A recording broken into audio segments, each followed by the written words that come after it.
Te voy a contar mi historia y voy a empezar revelándote la pregunta más importante que hice en mi vida y la respuesta más impactante que recibí en mi vida. Y esto sucedió de mi mamá. Quiero contarte que yo nací en el departamento de La Libertad, en la provincia de Santiago de Chuco. Aquí en Perú le llamamos sierra o campo, igual lo decimos chacra también. Estamos a unas horas de este pueblito de Santiago de Chuco, ahí donde yo nací, en Perú.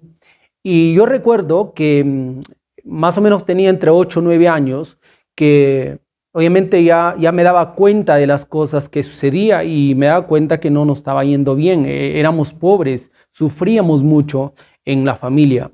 Yo recuerdo que los fines de semana que yo iba a mi casa, mi mamá los domingos me llevaba a estudio de la Biblia a una señora que vivía a 1 kilómetro de distancia de donde era nuestra casa, ¿no? Y para que yo lo deje tranquilo, mi mamá siempre me daba unas revistas para que yo pasara revisando, para que los pueda dejar en paz, que puedan estudiar la Biblia. Así que yo me pasé en varias semanas revisando estas revistas, estas atalayas, y veía personas felices, había muchas áreas verdes, había familias con, por ejemplo, niños que estaban con animales, con leones, con tigres, y veía obviamente toda una diferencia a lo que yo vivía. Así que un día me armé de valor, regresando ya a la casa, me armé de valor y le dije a mi mamá, le hice una pregunta. Le dije: mamá, ¿por qué he nacido yo aquí? ¿Por qué tú eres mi mamá y por qué mi papá es mi papá? ¿Por qué somos pobres? Esta pregunta de verdad salió de un niño de 8 o 9 años que ya despertó odiando la pobreza, porque odiaba la pobreza en ese momento. Y mi madre no terminó ni la primaria, igual mi padre, entonces solo estudiaba la Biblia, y entonces mi madre caminó 2 metros. A los 2 metros regresa y me dice: tú has nacido aquí con nosotros porque Dios tiene un propósito para ti, pero tu trabajo es buscarlo. Esa respuesta impactó tanto en mi vida que empecé a preguntarme a mí mismo, pero también a preguntar a las personas adultas. Pregunté a mis abuelitos, pregunté a mis tíos, a cada adulto que se atravesaba conmigo, los preguntaba. De hecho, en la escuela hacía muchas preguntas y era el que participaba, era el que quería estar siempre preparándome, entrenándome, educándome bien para que sea un buen estudiante. Sin embargo, más o menos entre 9 y 10 años pasó un evento en mi escuela que me cambió. En este evento hubo muchos invitados, muchos estudiantes de varias escuelas, era como el aniversario de mi escuela. Salí a hacer este sketch en la escuela, era como un tipo teatro, y me equivoqué. Me equivoqué y todos los estudiantes, todos se pusieron a reír y yo empecé a llorar. Y empecé a llorar tanto que recuerdo que incluso mi profesora me contaba que me llevó al aula y me trataba de calmar, no podía parar de llorar, estaba mi abuelita también. Ese día cambió mi comportamiento, mi conducta como niño. Entonces es uno de los primeros eventos que yo me acuerdo ya haciendo este proceso de regresiones, con estas técnicas de programación lingüística. Pero además, de ahí pasó algo más. Cuando yo termino la primaria y empiezo a entrar a la secundaria, un día mi abuela me lleva a visitar a una de sus amigas y estaban viendo una película que era como una conferencia, y estaba Miguel Ángel Cornejo. Ese día, cuando escuché esta información de Miguel Ángel Cornejo, yo me motivé tanto, me entusiasmé tanto, porque salí, le dije a mi abuelita: abuelita, yo quiero ser como ese señor, quiero ser conferencista. Porque recuerdo que lo pregunté a las personas que estuvieron ahí en esta casa y me dijeron: es el conferencista más reconocido de Latinoamérica y él se llama Miguel Ángel Cornejo. Cuando yo salgo le digo a mi abuelita me dice: hijito, no te dediques a hablar en público porque tú no pronuncias bien las palabras y mejor busca un trabajo diferente. Por ejemplo, construcción, ahí no hablan, me decía mi abuelita, ¿no? Entonces, son eventos que nos pasa de niños y muchas veces no somos conscientes de adultos. En ese tiempo yo seguía con esa intención, de ser adulto, porque yo quería cumplir 18 años. Sin embargo, pasó un evento muy difícil en la familia cuando tenía entre 12 y 13 años.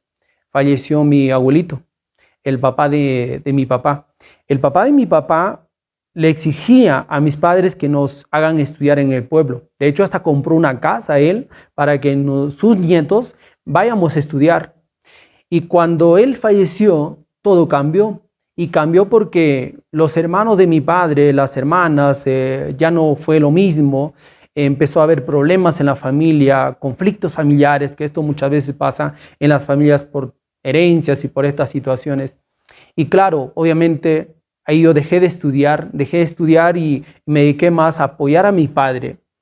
Y claro, yo tenía ese entusiasmo de ser adulto para tomar mis propias decisiones. De hecho, tanto odiaba la pobreza que yo a mi papá le convencí para que me lleve a trabajar a los 14 años. Le decía, llévame a la costa a trabajar, papá, porque somos pobres, no nos alcanza, quiero trabajar, porque no nos alcanzaba lo que cosechábamos, lo que sembrábamos en la tierra. Así que a los 14 años mi papá me llevó a una ciudad que se llama Chimbote y me regresó. Fue como ida y vuelta nada más. Y me dijo, hijo, mejor no te quedas por estos lugares, mejor nos vamos a la tierra. Así fue hasta que cumplí 18 años. Al fin me entregaron este documento ya de adulto y empecé a buscar la forma ahora sí de tomar mis propias decisiones. Ya no dependía de las decisiones de mis padres, entonces empecé a esa búsqueda de tomar mis decisiones. Y yo recuerdo que más o menos el año 92 fue como un fin de año. Mis padres me dicen, tienes que irte al pueblo. Tienes que ir al pueblo a comprar las cosas para el fin de año.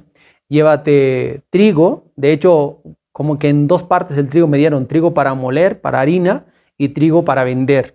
Incluso también un pavo. Un pavo para que vendamos y venda y traiga las cosas para el fin de año. Así que ese día que me desplacé desde mi tierra donde nací hasta el pueblo, que más o menos me tomaba entre 2 horas y media, 3 horas de caminata, me fui haciéndome muchas preguntas. De hecho, yo aprendí a hacerme muchas preguntas. Quizás desde niño me he hecho preguntas y hacía preguntas. Y me fui haciendo muchas preguntas, por ejemplo, ¿qué va a ser de mi vida si me quedo aquí?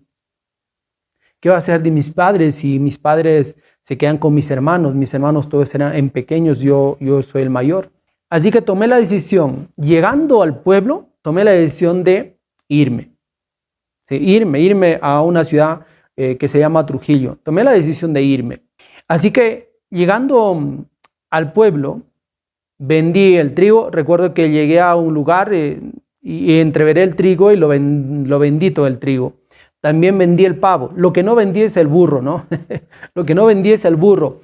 Vendí el trigo, vendí el pavo y llegué a la casa de mi abuelita. Yo recuerdo a mi abuelita con ese carácter que le caracterizaba a ella. Cuando yo llegué le dije, abuelita, yo me quiero ir de este pueblo, me quiero ir de esta tierra porque no estamos bien, así que me quiero ir a la ciudad de Trujillo. Y mi abuelita, pues en paz descanse, de armas tomar, me dijo, hijo, yo me encargo.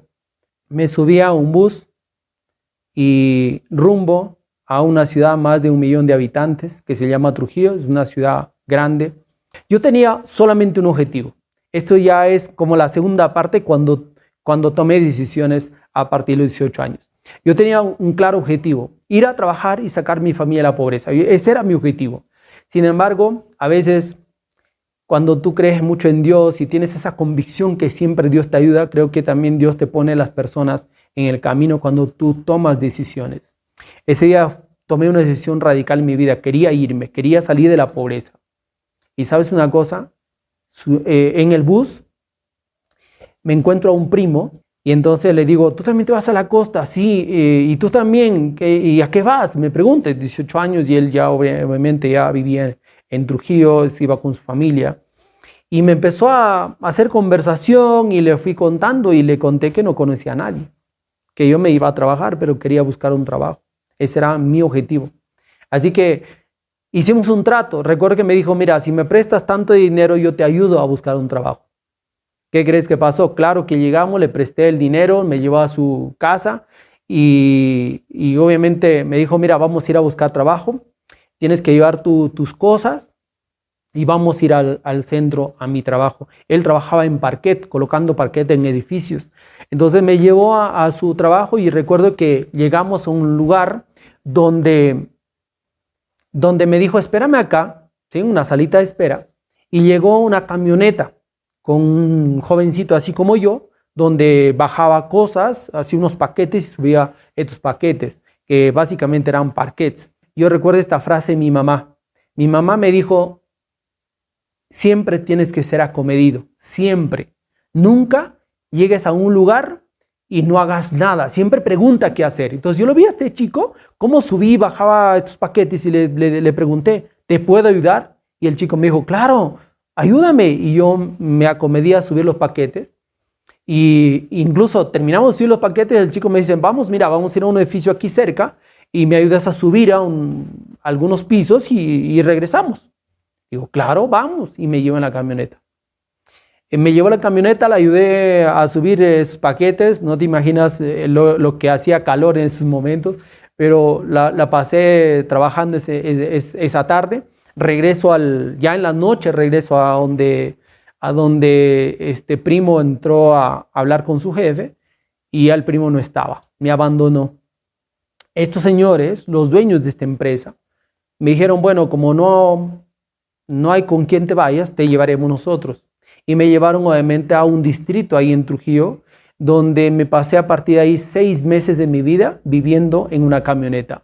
No fue fácil para mí, fue muy difícil porque aquellos tiempos en estas empresas había como mucho maltrato a las personas de la sierra, a las personas que venían del campo. Lo maltrataban mucho. De hecho, a mí en 6 meses no me pagaron. Hice de todo, lavé ropa, limpié los carros, la casa, hice de todo, ¿sí? Pero vivía en una camioneta. 6 meses de mi vida pasé muchas dificultades porque fue ahí donde empecé a aprender actividades, el oficio de colocar parquet, porque me llevaban a veces también a trabajar. Y así conocí un amigo y este amigo me invita a salir de ese lugar, a conseguir un cuarto y empezar a buscar un empleo diferente. Son cosas que me pasaron en mi adolescencia.